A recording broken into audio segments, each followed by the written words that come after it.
चाहूंगी। आप school life से ही आपका मानव सेवा के प्रति रुचि था। आप 2001 से इस प्रजापिता ब्रह्मा कुमारी ईश्वरीय विश्वविद्यालय में समर्पित रूप से अपनी सेवाएं दे रही हैं तथा वर्तमान समय राजस्थान में स्थित रानी सेंटर पर सेवारत हैं। आप एक मोटिवेशनल स्पीकर के साथ साथ मैनेजमेंट ट्रेनर भी हैं।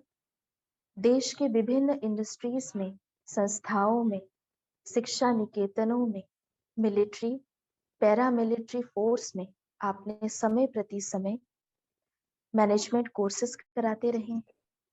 आप स्पिरिचुअल एम्पावरमेंट द्वारा, राजयोगा मेडिटेशन प्रैक्टिस के द्वारा मानव जीवन की उन्नति के लिए विभिन्न इंस्टीट्यूशन में ट्रेनिंग भी कराई है। आप Rajyoga education and research foundation के साइंटिस्ट एंड इंजीनियरिंग विंग्स के एग्जीक्यूटिव मेंबर हैं तथा सिक्योरिटी विंग्स के फैकल्टी भी हैं। आपने अनेक कोर्सेज किए हैं जैसे self management leadership, stress management, art of happy living, positive thinking, quality of life. और आज हमारे लिए बहुत ही गर्व का विषय है कि आप हमारे बीच में हैं, हमें हैप्पी फैमिली लाइफ के विषय में अवगत कराएंगी आदरणीय अस्मिता दीदी जी। थैंक यू वेरी मच मधु बहन जी। मेरा सौभाग्य है इतने सुंदर कार्यक्रम में मुझे हिस्सा बनने का अवसर मिला। हर मानव चाहता है कि उसका पारिवारिक जीवन बहुत ही सुख शांतिमय हो, परंतु प्रैक्टिकली बहुत सी ऐसी बातें हो जाती है जो कहीं न कहीं मन की शांति और खुशी को गायब कर देती है। तो आज हम कुछ ऐसी बातों पर गौर करेंगे जो हमें हमारे पारिवारिक जीवन को बेहतरीन ढंग से सुख शांति से जीने में मदद करेगी। कई बार इंसान सोचता है कि ये प्राप्ति हो जाएगी तो मुझे खुशी होगी, ये चीज मिल जाएगी तो खुशी होगी, ये अचीवमेंट हो जाए, ये पद मिल जाए, मेरा प्रमोशन इस लेवल का हो जाए तो मुझे खुशी होगी। परंतु आध्यात्मिकता ने हमें बहुत स्पष्ट रीति से समझाया कि हमें खुशी के लिए नहीं, परंतु खुशी खुशी से जीवन जीना है। आर्ट ऑफ हैप्पी लिविंग यही है कि जीवन के प्रत्येक पल को हम खुशी से जिएं, प्रति क्षण हम एंजॉय करें। और उसके तरीके हमें बहुत सुंदर रीति से परमात्मा सिखाते हैं कि यदि हमारा मन खुश है, अंदर सुख की अनुभूति है, तो वो अनुभूति हमारे चेहरे से छलकती है, हमारे चेहरे में मुस्कुराहट के रूप में, हमारे चेहरे में एक हर्षितपना रहता है, जिससे समझ में आता है कि भाई व्यक्ति बड़ा खुश है, व्यक्ति बड़ी सुखद जीवन जी रहा है। कहने का भाव है, यदि हम खुश हैं, हमारा जीवन सुखद है, तो हम अपनी खुशी को चाहकर भी छिपा नहीं सकते हैं। और आप मुझसे सहमत होंगे कि हर व्यक्ति एक चीयरफुल चेहरा देखना चाहता है, एक खुशहाल चेहरा देखना चाहता है, एक स्माइलिंग फेस सबको बहुत अच्छा लगता है। लेकिन जरा सोचिए, आज यदि हमारा फोटो खींच रहा है तो हम भले अंदर से खुश हैं या नहीं भी, तो भी हम इतना तो टेंशन रखते हैं कि थोड़ा मुस्कुरा ले ताकि हमारा फोटो बहुत अच्छा आएगा। कितना ही अच्छा होगा यदि वो हंसी हमारी नेचुरल हो जाए और प्रति पल अंदर की खुशी एक मुस्कुराहट के रूप में हमारे चेहरे से छलके। तो ये जानने की आवश्यकता है वास्तव में सुख, आज हम सुखद पारिवारिक जीवन की बात कर रहे हैं, वास्तव में ये सुख है क्या चीज? ये तो कोई स्थूल वस्तु नहीं है। सुख वास्तव में मन की एक स्थिति है और मन की स्थिति किन बातों पर निर्भर करती है वो हम सबको पता है। मनुष्य के मन में जैसे विचार चलते हैं वही उसके मन की स्थिति का आधार होता है। भावार्थ, यदि हमारे मन के विचार सकारात्मक है, बहुत एलिवेटेड है, बहुत उच्च कोटि के हैं, तो ऑटोमेटिक मन खुशहाल रहता है, एक आनंदित अवस्था में रहता है। ऑन द कॉन्ट्ररी, यदि मन में कुछ व्यर्थ चल रहा है, कुछ नेगेटिव चल रहा है, किसी से तुलना करके हम अपने आप को इंफीरियर फील कर रहे हैं, तो ये विचार ही हमारे दुख का कारण बन जाती है। यानी खुश रहना, खुशहाल जीवन जीना एक सोच की बात है, एक विचार की बात है। यदि हमने ठान लिया, यदि हमने सोच लिया कि मुझे हर पल खुश रहना है, तो संसार की कोई भी शक्ति हमारी खुशी को गायब नहीं कर सकती है। हमारे में इतनी कैपेबिलिटी है, हम अपनी लाइफ को जिस तरीके से लीड करना चाहे लीड कर सकते हैं। वास्तव में जीवन में कोई भी बात हमें डायरेक्टली सुख या दुख नहीं देती है। हमें समय मिलता है, हमें स्पेस मिलता है, हम उस स्पेस और समय में क्या भरना चाहते हैं वो हमारे पर डिपेंड करता है कि हम अपने जीवन को खुशियों से भरना चाहते हैं या छोटी छोटी बातों को लेकर हम अफसोस करते रहना चाहते हैं, दुखी रहना चाहते हैं, परेशान रहना चाहते हैं। It's a choice. कहते हैं life is always full of choices. हमारे पास बहुत चॉइसेस होते हैं। किसी ने हमसे एक खरी खोटी बात कह दी, पर उनकी बातों को हम इग्नोर करें फिर भी खुश रहें, ये ऑप्शन भी हमारे पास है। उनकी बात को हम माइंड करें और दुखी हो जाएं, ये ऑप्शन भी हमारे पास है। लेकिन अच्छा ही है कि जो बातें हमें दुखी करें उन बातों को इग्नोर कर दिया जाए और मन की खुशी को कायम रखा जाए। परंतु ये सारी बातें प्रैक्टिकल करना कई बार बड़ा मुश्किल लगता है। चाहते हुए भी हम अपनी खुशी को कायम नहीं कर पाते हैं। तो हमें ये जानने की आवश्यकता है कि खुशी हमारी परमानेंट रहे, खुशी रूपी संपत्ति हमसे छीन न जाए, उसके लिए हम क्या करें। आध्यात्मिकता हमें हर विषय के गहराई में जाना सिखाती है। किसी भी बात का कारण यदि पता चल जाए तो फिर उसका निवारण करना अति सहज हो जाता है। आज मनुष्य दुखी है, सुखी होना चाहता है, लेकिन यदि उससे पूछा जाए कि दुख का कारण क्या है तो शायद ही कोई उसका सटीक उत्तर दे पाएंगे। परमात्मा पिता जो सुख का सागर है, जिन्हें दुख हरता सुख करता कहा गया है,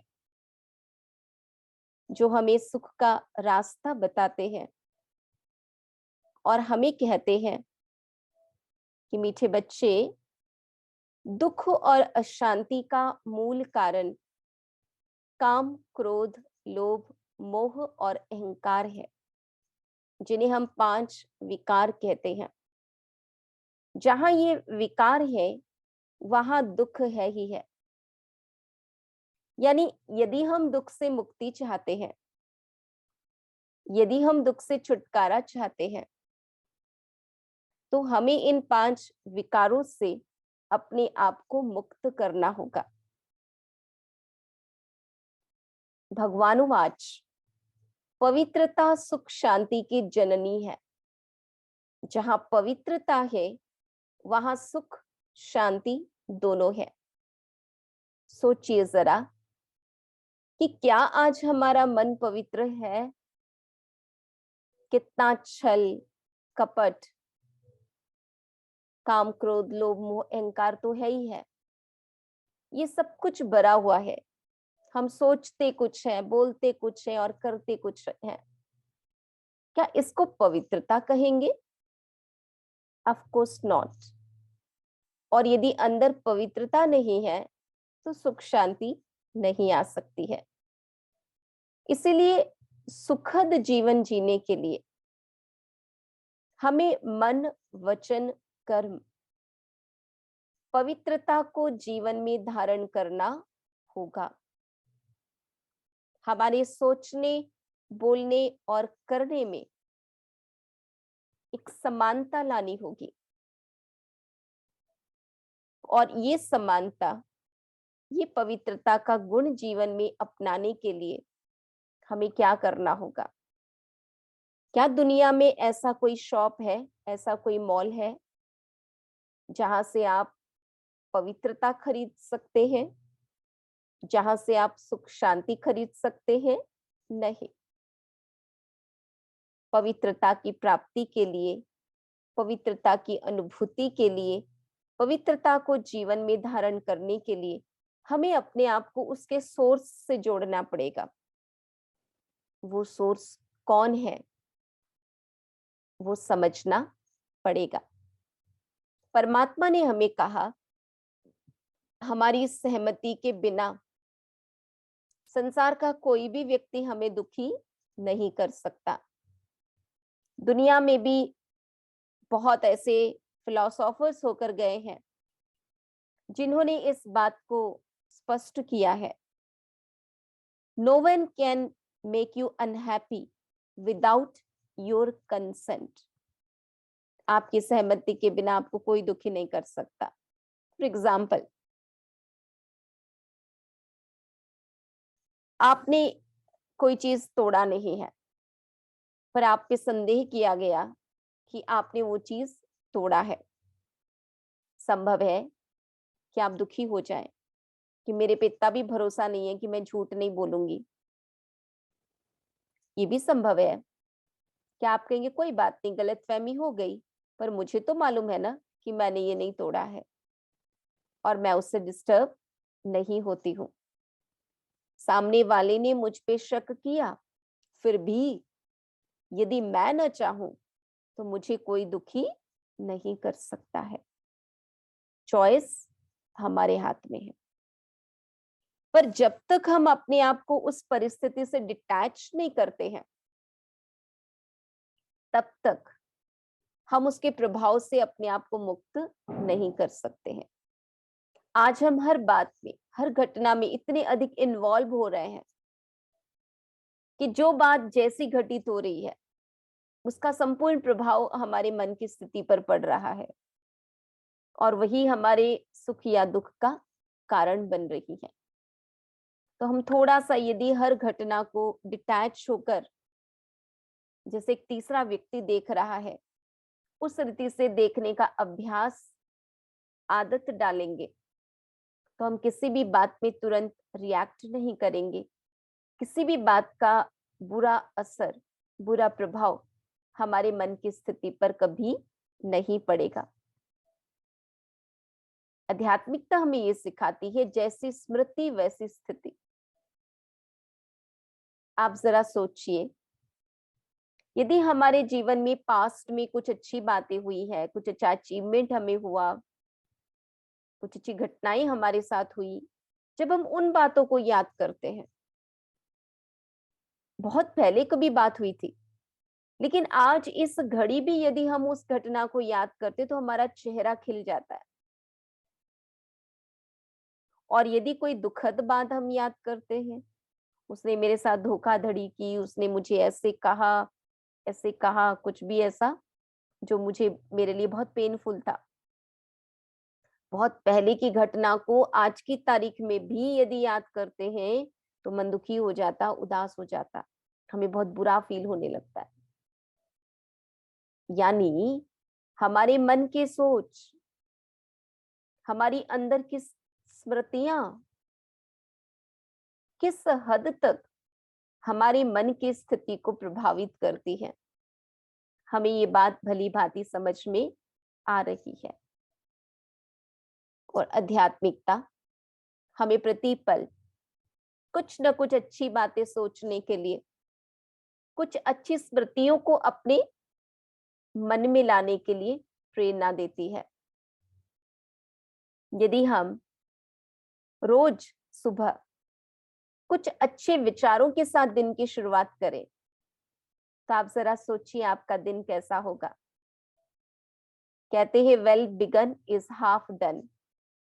शुरुआत ही अच्छी है तो निश्चित है आपका पूरा दिन भी बहुत अच्छा ही बीतेगा। यानी प्रतिदिन यदि हम अपने मन को परमात्मा से जोड़ते हैं, कई बार आपने सुना होगा लोग कहते पता नहीं आज किसका चेहरा देखा कि सारा दिन ही मेरा बेकार चला गया। और यदि हर दिन की शुरुआत परमात्मा को देखकर, परमात्मा को याद करके किया जाए, तो हमारा हर दिन कैसा जाएगा? निश्चित रूप से बहुत ही अच्छा, बहुत ही सुखद होगा। जो व्यक्ति खुद खुशहाल जीवन जीता है, उसका पारिवारिक जीवन सुखद हो सकता है। जहां व्यक्तिगत स्तर पर सुख नहीं है, खुशी नहीं है, वहां पारिवारिक स्तर पर सुख खुशी की परिकल्पना नहीं की जा सकती है। इसलिए मेरा परिवार सुखद हो, उसके लिए पहले मुझे अपनी मन की स्थिति को खुशहाल रखना होगा। मुझे स्वयं में सुख की अनुभूति करनी होगी। तो इसलिए परमात्मा हमें समझाते हैं कि कुछ एक बातों पर हमें ध्यान देने की आवश्यकता है कि यदि प्रतिदिन कुछ अच्छी बातें हम सुनते हैं, उसका बहुत गहरा प्रभाव हमारे मन पर पड़ता है। As is the input, so will be the output। यानी हम आंखों से जो देखते हैं, कानों से जो सुनते हैं, जो पढ़ते हैं, यानी इन इंद्रियों के माध्यम से जैसा इनपुट हमें मिलता है, उसी के आधार पर हमारे मन में विचार उत्पन्न होते हैं।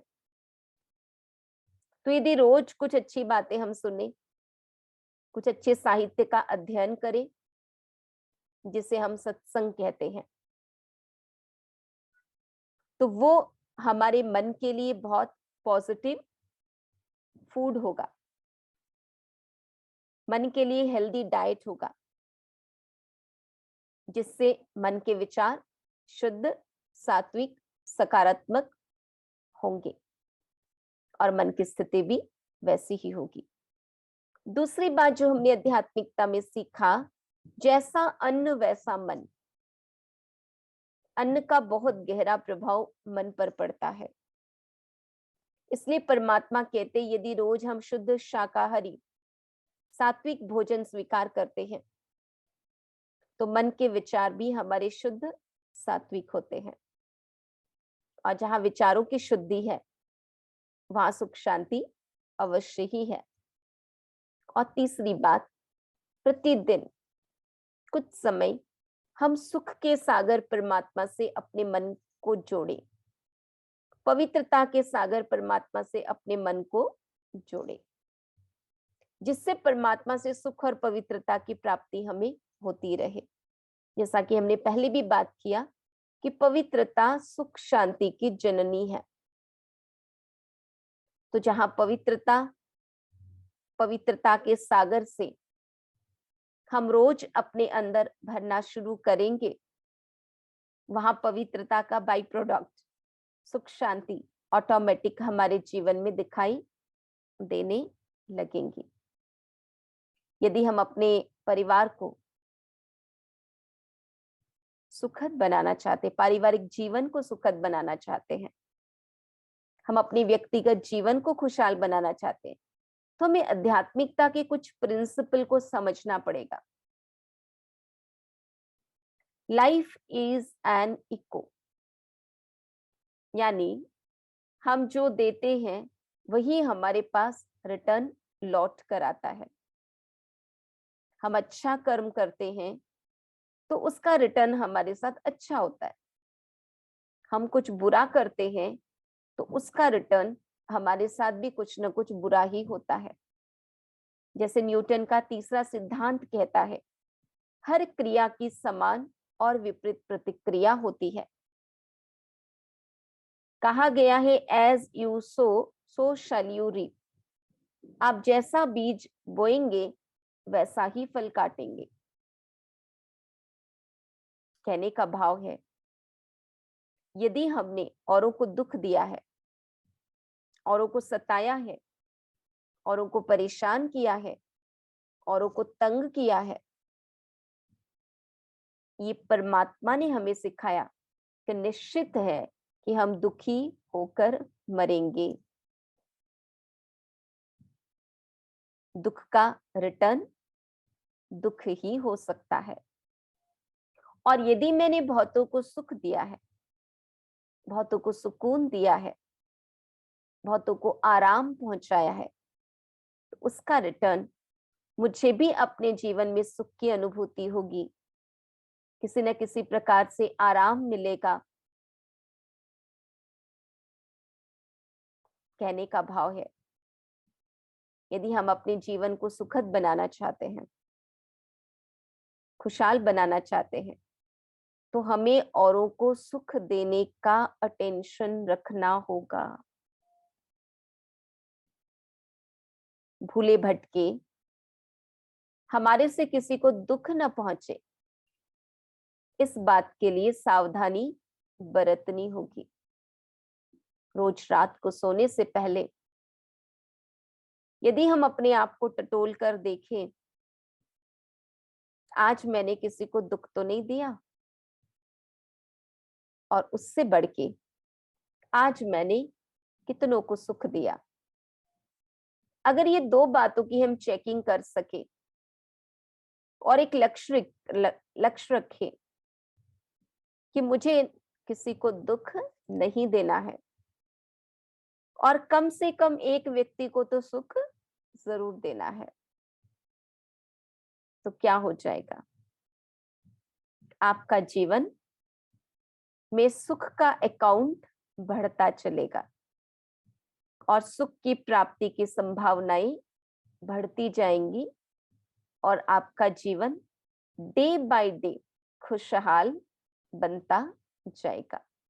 इसलिए इस नियम को बहुत अच्छे से हमें याद रखना चाहिए कि हम जो देंगे हमें रिटर्न में वही मिलेगा। परंतु पहले मिले फिर हम दे, ऐसा नहीं। हमें परमात्मा ने सिखाया हम पहले दें, फिर उसके रिटर्न में हमें मिलेगा। सुख चाहिए तो सुख दें, रेस्पेक्ट चाहिए तो रेस्पेक्ट दे पहले, प्यार चाहिए तो प्यार दे पहले। और जैसा कि हमने डिस्कस किया, जो देंगे वही हमें रिटर्न में मिलेगा। आज हमारे साथ जो कुछ भी हो रहा है, कुछ भी बेवजह नहीं हो रहा है। ये सब कुछ हमारे पिछले किए कर्मों के फलस्वरूप हमारे साथ हो रहा है, और आज जो हम करेंगे उसी का फल हमें कहीं भविष्य में मिलेगा। इसलिए यदि भविष्य उज्जवल बनाना चाहते हैं, भविष्य को अच्छा बनाना चाहते हैं, तो हमें भविष्य की चिंता करने की जरूरत नहीं है। हमें अपने वर्तमान पर फोकस करने की जरूरत है। यदि वर्तमान में मैंने लोगों को सुख दिया है, सुकून पहुंचाया है, तो निश्चित है मेरा भविष्य तो बहुत अच्छा होने ही वाला है। फिर हमें इस बात को समझने की जरूरत है कि यदि हमारे संबंध सबके साथ बहुत अच्छे होते हैं, तो वो सुख का एक बहुत बड़ा कारण बन जाता है। जहां संबंधों में खींचातान है, आपसी मनमुटाव है, समझौते का अभाव है, वहां पर चाहकर भी व्यक्ति खुश नहीं रह सकता है। इसलिए सुखद पारिवारिक जीवन के लिए बहुत बहुत इंपॉर्टेंट है कि परिवार के सभी सदस्यों के बीच बहुत अच्छे, हेल्दी, मधुर संबंध होने चाहिए। और उसके लिए हमारे एटीट्यूड पॉजिटिव होने चाहिए, हमारा दृष्टिकोण सकारात्मक होना चाहिए, हम कहते हैं होम। हाउस और होम में फर्क है। एक बिल्डिंग बना दिया गया, उसे हम कहेंगे हाउस, लेकिन उसमें एक परिवार रह रहा है खुशहाल, हम कहेंगे ये एक होम है। तो होम, HOME, H में हैव अ पॉजिटिव एटीट्यूड। सुखद पारिवारिक जीवन के हम आपको फॉर्मूली बता रहे हैं।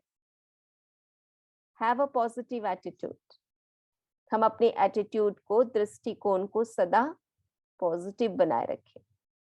पॉजिटिव दृष्टिकोण का भावार्थ क्या है? किसी शेर ने बहुत खूब कहा, खिड़की की सलाखों से देख रहा था, ऊपर चांद देखा और नीचे कमल देखा। किसी ने चांद में भी दाग देखा तो किसी ने कीचड़ में भी कमल देखा। यानी हमारा दृष्टिकोण कैसा है? यदि हम अच्छा देखना चाहते हैं तो हमें कुछ अच्छा दिखाई दे जाता है, और यदि हम नुक्स निकालना चाहते हैं तो हमें कुछ नुक्स भी दिखाई दे जाता है। इट ऑल डिपेंड्स कि हम क्या ढूंढ रहे हैं, हम क्या देखना चाह रहे हैं।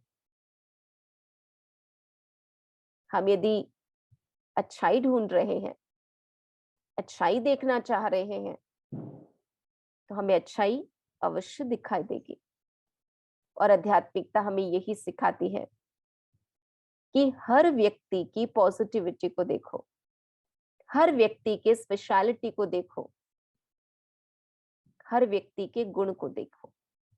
माना कि कोई भी व्यक्ति परफेक्ट नहीं है, ना आप ना हम। ऐसा कोई भी बंदा नहीं है जिसमें कोई नेगेटिविटी ना हो, और ऐसा भी कोई बंदा नहीं है जिसमें कोई पॉजिटिविटी ना हो। 10 नेगेटिविटी में भी उस व्यक्ति में कुछ तो पॉजिटिविटी होंगी। यदि हमारा फोकस है पॉजिटिविटी को देखने के लिए, तो हम जब सामने वाले की विशेषता को देखते हैं, तब हमारे दिल में उसके प्रति प्यार और सम्मान की भावना जागृत होती है। और एक सुखद पारिवारिक जीवन के लिए बहुत इंपॉर्टेंट है कि हर व्यक्ति का हर दूसरे व्यक्ति के प्रति निस्वार्थ प्यार और सम्मान की भावना होनी चाहिए। पति के पत्नी के प्रति, पत्नी का पति के प्रति, माता पिता का बच्चों के प्रति, बच्चों का माता पिता के प्रति, बहू का सास ससुर के प्रति, सास ससुर का बहू के प्रति। यानी जब परिवार के हर एक सदस्य में हर दूसरे सदस्य के प्रति सम्मान और स्नेह की भावना होती है, वहां पर पारिवारिक जीवन सुखद बन जाता है। मैं आपको एक छोटा सा एग्जाम्पल देना चाहूंगी। एक बार एक संत महात्मा के आश्रम में, पहले जहां बहुत लोग आते थे, धीरे धीरे लोगों का आना बहुत कम हो गया। तो जो महात्मा जी थे उनको विचार चलने लगा कि भाई क्या बात हुई, लोगों का आना कम हो गया, अब गुजारा कैसे होगा? क्योंकि कोई भी आश्रम में तो जब लोग आते रहते हैं तो सब कुछ ठीक चलता है।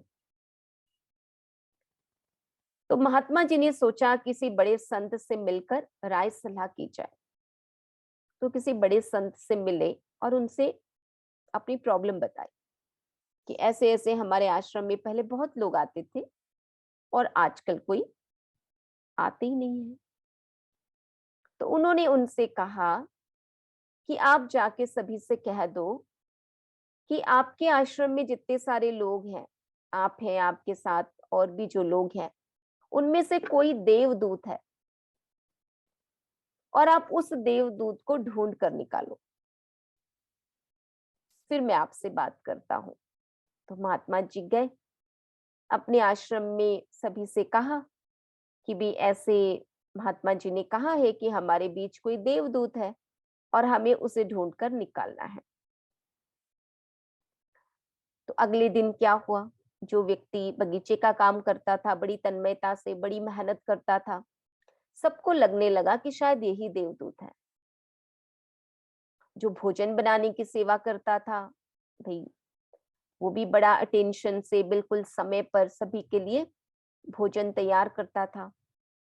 उसके प्रति सबकी नजर जब गई तो सबने सोचा कि शायद देवदूत यही है।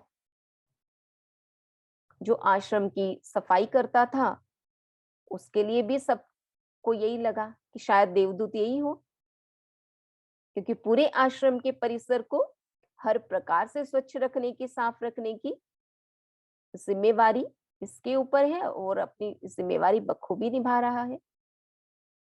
यानी हर व्यक्ति हर दूसरे व्यक्ति के लिए यही सोच रहा था कि शायद ये देवदूत है, हमारे में जो देवदूत है शायद ये देवदूत है। यानी हर व्यक्ति के, हर दूसरे व्यक्ति के प्रति भावना जो है ना बहुत ऊंची हो गई, बहुत श्रेष्ठ हो गई। और उससे आश्रम के वातावरण में एक बहुत बड़ा अभूतपूर्व परिवर्तन आया।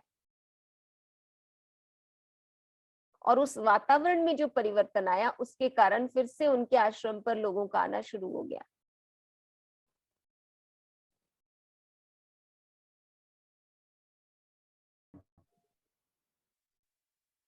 कुछ कारणों से आवाज नहीं आ रही है हाँ जी, किसी का। डिस्कनेक्ट हो गया था, नेट डिस्कनेक्ट हो गया था। हाँ, तो हम ये कह रहे थे कि जब हमारा दृष्टिकोण पॉजिटिव हो जाए, हम सबकी अच्छाई देखना शुरू कर दें, हर व्यक्ति के प्रति हमारी भावनाएं बहुत शुद्ध और उत्तम श्रेष्ठ हो जाए, तो पारिवारिक जीवन कैसा हो जाएगा? बहुत अच्छा हो जाएगा। दूसरी बात हमें ये आध्यात्मिकता ने सिखाया कि जीवन में धीरज का होना अति आवश्यक है। 5 उंगलियां कभी बराबर नहीं हो सकती। मान लीजिए आप बहुत फास्ट हर काम करते हैं, पर दूसरा व्यक्ति थोड़ा स्लो है, तो आप में उतना तो पेशेंस होना चाहिए कि उसकी जो भी गति है, स्पीड है, आप उसे एक्सेप्ट करें। एक्सेप्टेंस एक बहुत बड़ी वैल्यू है। जो व्यक्ति जैसा है उसको वैसा ही स्वीकार करें। कोई स्लो है तो उसको वैसा ही स्वीकार करें। आप बहुत सिंसियर हैं, सामने वाला उतना नहीं है, उसको भी स्वीकार करें। आप बहुत पंक्चुअल हैं, सामने वाला नहीं है, तो भी उसकी उस कमी के साथ उसको स्वीकार करें। तो जहां एक्सेप्टेंस होता है वहां ऑटोमेटिकली अंडरस्टैंडिंग अच्छी रहती है और हमारा पारिवारिक जीवन सुखदायी हो जाता है। मुझे याद आता, हमारी चीफ दादी जानकी जी हमें सिखाया करती थी बहनों को कि रोज सुबह उठकर 3 गोलियां खा लो। आजकल जैसे होता है ना, थायराइड की बीमारी होती है, तो सुबह उठते ही वो क्या करते, थायराइड की गोली लेना नहीं भूलते हैं। वैसे ही सुबह सुबह उठकर 3 गोली जरूर खा ले, और वो 3 गोलियां है धीरज, शांति और प्रेम। अपने मन को फीडिंग दे दे कि दिन भर का सारा काम मुझे धीरज से करना है, शांति से करनी है और प्रेम प्यार से करना है। आप देखेंगे आधे प्रॉब्लम्स आपके श्रेष्ठ विचार और अटेंशन से खत्म हो जाएंगे। तो home, O stands for observe patience, धीरज को धारण करें। और जैसा कि हमें दादी जी ने सिखाया, धीरज, शांति और प्रेम, 3 गोली रोज खा ले। एम से है मोटिवेट अदर्स, एक दूसरे को प्रेरणा दे, एक दूसरे को प्रेरित करे। जब कोई व्यक्ति कुछ अच्छा काम करता है और उसे हम अप्रिशिएट करते हैं, तो अच्छा काम करने की प्रेरणा उसके अंदर और बढ़ जाती है। तो मोटिवेशन और अप्रिशिएशन दोनों का बहुत स्ट्रॉन्ग कनेक्शन है आपस में। तो M and E, M stands for motivate others and E stands for appreciate others. अगर हर अच्छे कार्य के लिए सामने वाले की प्रशंसा की जाती है, तो सामने वाले को लगता है कि मुझे ऐसा काम फिर करना है और करना है, तो वो अच्छे कार्य की ओर अपने आप को आगे लेता जाता है। और सबसे इम्पोर्टेंट बात जो आध्यात्मिकता ने हमें सिखाया, देखिए दुनिया में कहते हैं छोटों को प्यार दो, बड़ों को रेस्पेक्ट दो और साथियों के साथ कोऑपरेट करो। पर आध्यात्मिकता ने हमें सिखाया, चाहे छोटे चाहे बड़े चाहे साथी, आज सबको प्यार चाहिए, सबको रिगार्ड्स चाहिए। तो एक बात की गांठ बांध दी जाए कि मुझे हर व्यक्ति को प्यार और सम्मान देना है। और जैसा कि मधु बहन जी सुना रहे थे कि प्यार भी कैसा निस्वार्थ प्यार। आज देखिए परिवार में लोग दुखी हैं, बच्चों को बड़ा कर रहे हैं, योग्य बना रहे हैं, पर बच्चे माँ बाप की उतनी केयर नहीं ले रहे हैं जितना वाकई करना चाहिए। और वो आज बुजुर्ग माता पिता के दुख का कारण है, बिकॉज कहीं ना कहीं एक्सपेक्टेशन है कि हमने बाल बच्चों को बड़ा किया है तो वो हमारी देख रेख करें, और जहाँ एक्सपेक्टेशंस फुलफिल नहीं होती हैं वहां इंसान दुखी बन जाता है। बुद्धिज्म में एक बहुत अच्छी बात यही सिखाई गई कि कामनाएं दुख के कारण है। कामनाओं का विनाश कर दो, एक्सपेक्टेशंस को कम कर दो तो दुख ऑटोमेटिकली कम हो जाएंगे। इसलिए एक्सेप्ट अदर्स और expect the least, accept the most और एक्सपेक्ट द लीस्ट। कम से कम एक्सपेक्टेशन को करें और एक्सेप्टेंस को बढ़ा दें, तो ऑटोमेटिकली दुख की बातें जो आ रही हैं, जो बातें हमें दुख दे रही हैं, वो धीरे धीरे खत्म होती जाएंगी। और सबसे इंपॉर्टेंट बात परमात्मा ने हमें सिखाया, यदि कोई पीला चश्मा पहन ले तो उसे सारी चीजें पीली दिखाई देंगी, कोई लाल चश्मा पहन ले तो उसे सारी चीजें लाल दिखाई देंगी। वैसे ही अच्छाई देखने का चश्मा पहन ले तो हमें हर एक की अच्छाई दिखाई देगी और हम सबके साथ सद्व्यवहार कर सकेंगे। हम कभी किसी के साथ अपनी तुलना न करें, 5 उंगलियां कभी बराबर हो ही नहीं सकती। आप किसी और के साथ अपने आप को कंपेयर करेंगे तो कहीं आपको लगेगा कि उसको नहीं आता मुझे आता है, आप में ईगो डेवलप होगा। और हम बात कर चुके हैं कि ईगो दुख का कारण है।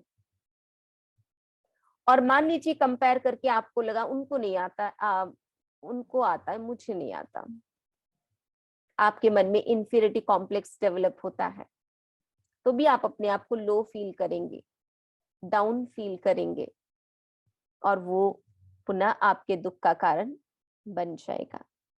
इसलिए एक बात हरदम ध्यान रखें कि मैं इस विश्व मंच पर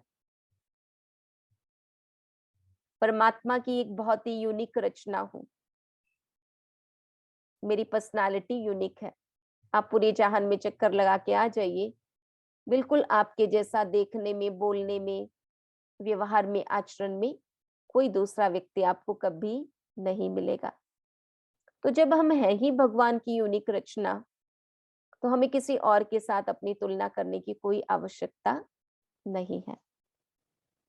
तो ये सारी बातें, ये आध्यात्मिक भाव और हर व्यक्ति के प्रति शुद्ध भावनाएं, इन सभी बातों का आधार है रोज का सत्संग। प्रतिदिन कुछ अच्छी बातें, भगवान की शिक्षाओं को हम सुने और प्रतिदिन मन को अच्छाइयों का जो सागर है उससे जोड़ें। संसार के कोई भी व्यक्ति को आप देख लीजिए, उसके व्यक्तित्व को, उनमें बहुत सारी अच्छाइयां हो सकती हैं, परंतु ऐसा कोई व्यक्ति नहीं है जिसमें कोई बुराई ना हो। यदि कोई है जिसमें केवल और केवल अच्छाइयां ही है तो वो तो केवल परमात्मा ही है। तो हमारा मन बुद्धि जितना परमात्मा से जुड़ता जाता है उतनी उनकी अच्छाइयां हमारे में आती जाती है। और कहते हैं जो व्यक्ति अच्छे होते हैं उनको दुनिया में सारे अच्छे ही मिलते हैं, या फिर ये कह सकते हैं उनको सारे लोग अच्छे ही लगते हैं, और ऑटोमेटिकली वो सबके साथ एक खुशहाल जीवन जी पाते हैं।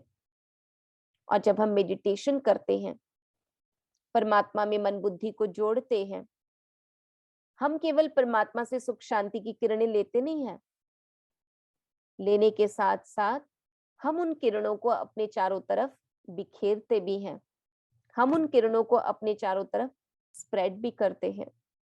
यानी सुख के वाइब्रेशन जो हम अपने में महसूस करते हैं, वही सुख के वाइब्रेशन, वही सुख के प्रकंपन, वही सुख की तरंगे हम अपने चारों तरफ बिखेरते भी हैं।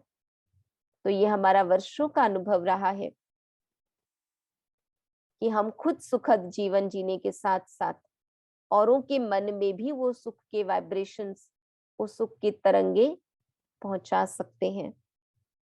उनके मन में जो दुख की लहरें हैं, हम उसे भी खत्म कर सकते हैं।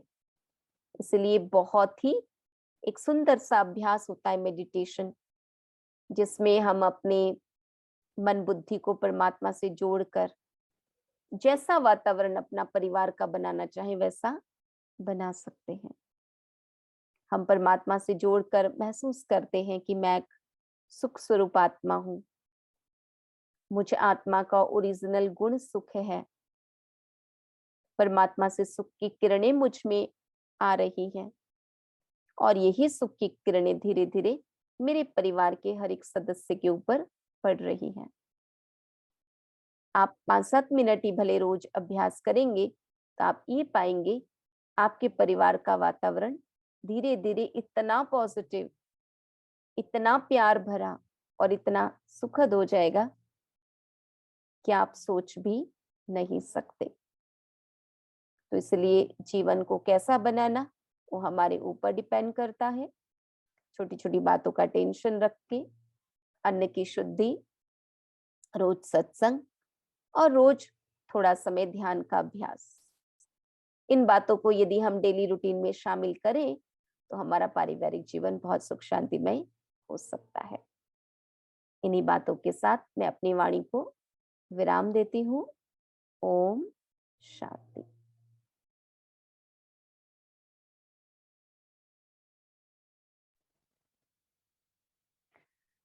बहुत बहुत शुक्रिया अस्मिता दीदी जी का। बहुत ही सुंदर, बहुत ही सरल शब्दों में आज आपने हमें स्पष्ट किया कि कैसे हम अपने पारिवारिक जीवन को सुखद बना सकते हैं। बहुत ही प्यारा आपने बताया, जो इनपुट डालेंगे वो आउटपुट निकलेगा। जैसी हम जो हम देंगे वही हमको वापस मिलेगा। निश्चित ही हम इन पॉजिटिव एटीट्यूड को अपने जीवन में धारण करेंगे, पूरा प्रयास